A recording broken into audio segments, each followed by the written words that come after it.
Hey, what's up, guys? This is Wax That again. Tips, tricks, and secrets. I'm gonna dig into the fourth way to quantize a little bit more. Dig a little bit deeper for you.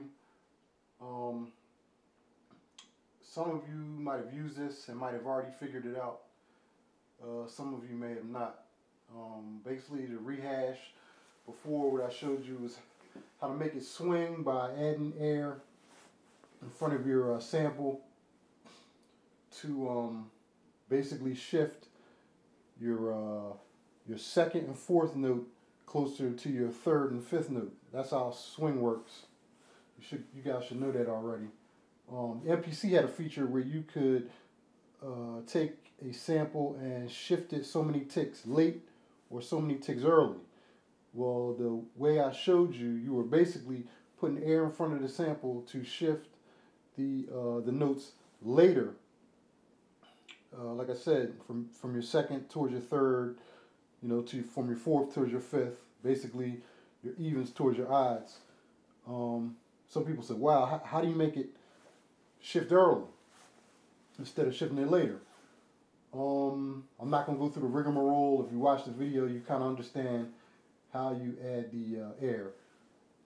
Now, what I did here was I put a bass drum on a track and a cowbell on a track. And it's basically boom, cat, 1, 2, 3, 4. Oops, my bad. That's not it. Here it is. Boom, cat, dead on. 1, 2, 3, 4. It's dead on. I'm going to take the bass drum out and I'm going to deal with the snare right here. How do you shift the snare early? Well, basically, it's the same principle, except instead of your snare being on the 2 and the 4, you hit your snare where the bass drum will be, on your 1 and your 3. Now, when you do that, what you do is you add the air in and you roll it back to where it would sound something like this.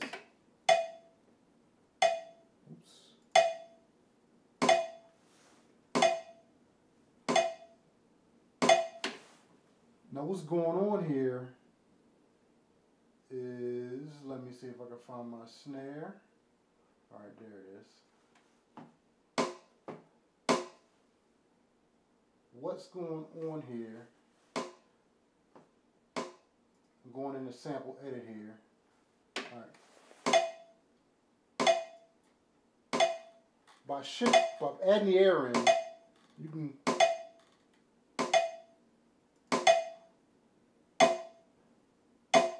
You can see how they're just about dead on now.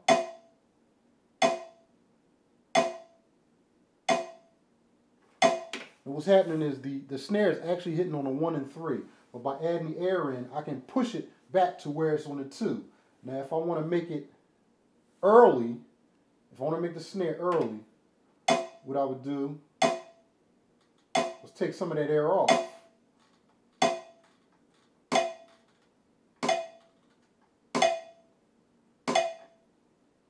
Now you can hear the snare sound before the cowbell in this instance because it's actually hitting early. I'll take the cowbell out. I'm putting the bass drum in.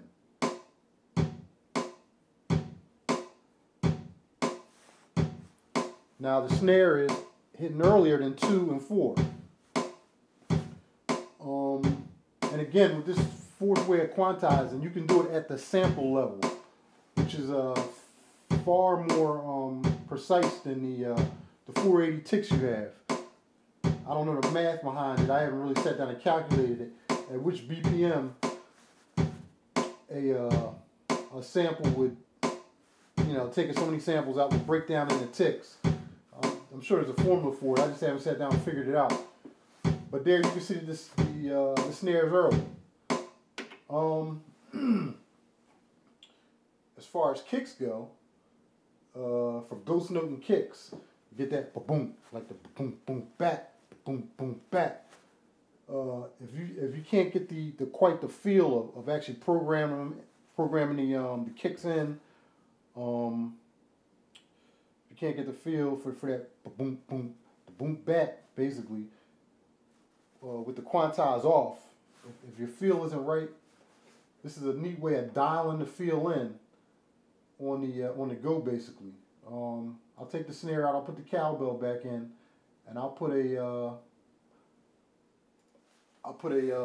ghost note bass drum in front of the bass drum that's on the 1 and the 3. It's the same method that you would use for the snare. Like I said, you add the air, and then you would play the bass note, I would say on the 1 and the 3 again, but now you add air in until you catch up to your next bass drum. It doesn't have to be on the 1, it can be behind the 1 as long as it's before the next bass drum. And as long as it's always at the same spot so it's not all over the place. So you can add the precise amount of air in. Let me play this for you. Oops. My bad. Again. Alright, that's a ghost note kicking it back. I'll play the strong one on the 1 and the 3.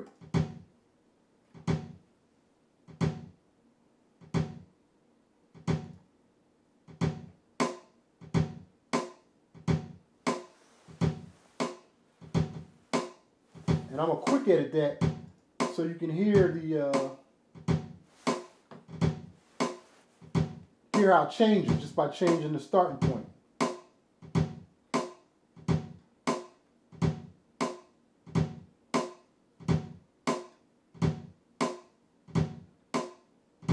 It's real close to that kick. It's almost on top of it here.